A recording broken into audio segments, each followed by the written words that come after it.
Olá, sejam bem-vindos mais uma vez. O tema de hoje vai abordar algo muito importante. Vamos assistir até o final, porque é muito interessante o que vai ser relatado. Você já parou para pensar o que realmente é a morte? Seria um fim absoluto ou um começo de algo novo? Ou apenas uma transformação físico-química? Inevitável. Prepare-se. No vídeo de hoje, nós vamos abordar esse tema. Voltamos ao final. Vamos ao tema. O que acontece quando a gente morre? Essa talvez seja a pergunta mais fundamental da experiência humana. É um mistério que conecta todo mundo, não importa quem seja ou de onde venha. Então hoje, a gente vai tentar olhar juntos para esse grande véu, explorando o que tanto a fé quanto a ciência têm a nos dizer. Essa frase, ela resume perfeitamente a nossa busca, né? A morte é essa fronteira, esse ponto de interrogação gigante que nos separa daquilo que pode vir a seguir. É um tema que pede, claro, muito respeito, mas também uma curiosidade enorme. Bom, nosso primeiro passo vai ser num terreno de fé. Vamos mergulhar na perspectiva teológica luterana. Ela oferece uma resposta que não busca só consolar, mas que encara o mistério como esperança bem particular. E aqui está o ponto de partida de tudo. Para a tradição luterana, a morte é um evento único, definitivo. Sabe a ideia de reencarnação, de vários ciclos de vida? Pois é, aqui ela é rejeitada. A passagem é uma só e depois dela vem o juízo. Ok? Então vamos organizar as ideias. Esses são os pilares dessa visão. A morte é singular, como vimos. Depois dela vem um estado de sono em Cristo até o dia do juízo. Um ponto que é central aqui é que a salvação é vista como um presente, um dom gratuito que vem só pela fé. Não é algo que se conquista por mérito. E a esperança final é bem concreta. A ressurreição do corpo para um novo céu e uma nova terra.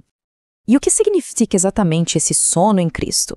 Não é um estado de consciência, de atividade. Era, na verdade, uma metáfora muito poderosa para um repouso seguro no amor de Deus. Uma espera tranquila, inconsciente, pela ressurreição. Essa visão também fala, claro, dos destinos finais. O céu, que é definido como essa comunhão total com Deus, e o inferno, que seria a separação eterna dele. Dentro dessa teologia, isso não é visto como metáfora, mas como realidades espirituais, consequências da resposta de cada um à graça de Deus durante a vida. Agora, vamos mudar um pouco o tom. A gente vai para a perspectiva franciscana, que olha para o mesmo mistério, mas com uma ênfase diferente, na ternura, na misericórdia e numa conexão profunda com a natureza. Olha só que coisa transformadora essa citação de São Francisco de Assis. Chamar a morte de irmã, isso muda tudo. Ela deixa de ser uma inimiga para ser temida e passa a ser uma parte natural da vida, sabe? Uma passagem que deve ser acolhida como parte do ciclo da criação, um retorno ao Criador. E aqui a gente encontra um ponto de contraste bem importante. A visão luterana rejeita o purgatório. Por quê? Porque a salvação em Cristo é vista como algo completo, suficiente. Qualquer purificação depois significaria que a obra de Cristo não foi total. Já a visão franciscana, dentro da tradição católica, entende o purgatório não como um castigo, mas como um presente da misericórdia de Deus, um processo de cura que prepara a alma para essa comunhão total. E isso nos leva a um conceito muito bonito, a comunhão dos santos. É a ideia de que a morte não quebra os laços. A comunidade de fé, seja aqui na terra, em purificação ou na glória, continua sendo uma única família conectada pela oração e pelo amor. É como uma ponte que passa por cima da própria morte. Ok, agora vamos fazer uma virada de chave. A gente deixa um pouco o campo da teologia para entrar naquilo que a ciência, principalmente a neurociência, consegue observar nos momentos finais da vida.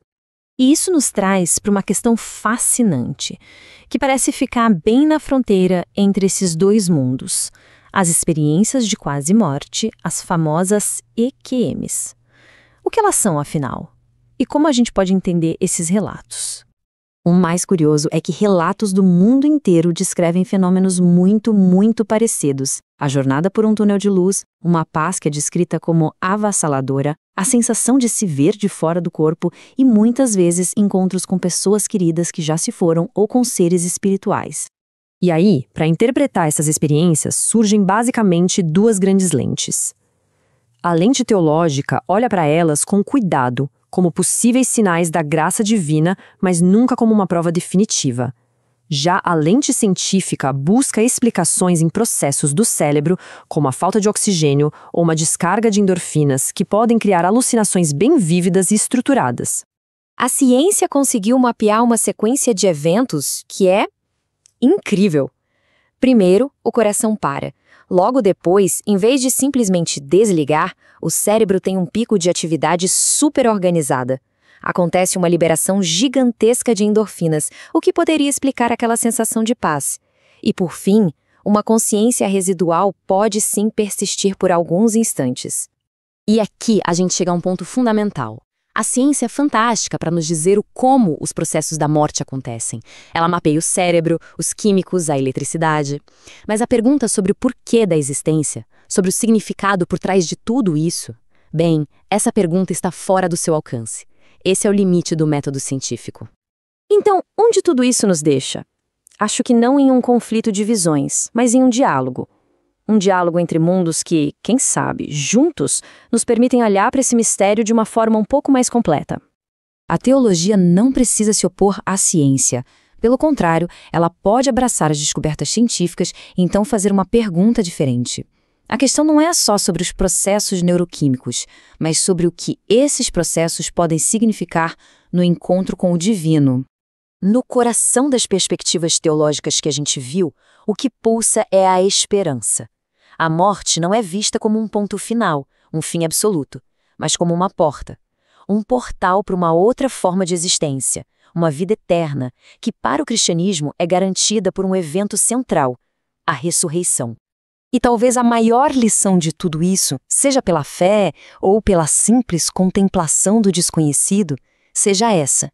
Diante do que é inevitável, a resposta humana mais profunda talvez não seja o medo, mas uma espécie de entrega confiante, um abandono sereno nas mãos de um mistério que é muito maior que a gente. E a gente termina com uma pergunta no ar. A ciência nos mostra os neurônios se silenciando, mas a questão que ecoa há séculos continua. Quando eles se calam, o mistério continua? A busca por essa resposta, no fim das contas, é o que nos torna humanos. E aí, curtiu o vídeo? É um tema palpitante, é um tema difícil, mas também é um tema que nos trazem muitas reflexões. Eu vou ler um pequeno texto de um autor sobre este significado. Este tema milenar continua a provocar reflexões, profundas reflexões. Estariam certos luteranos com sua visão de redenção e juízo? Ou o pensamento franciscano se amoldaria melhor? Que vê na morte uma irmã que conduz à luz?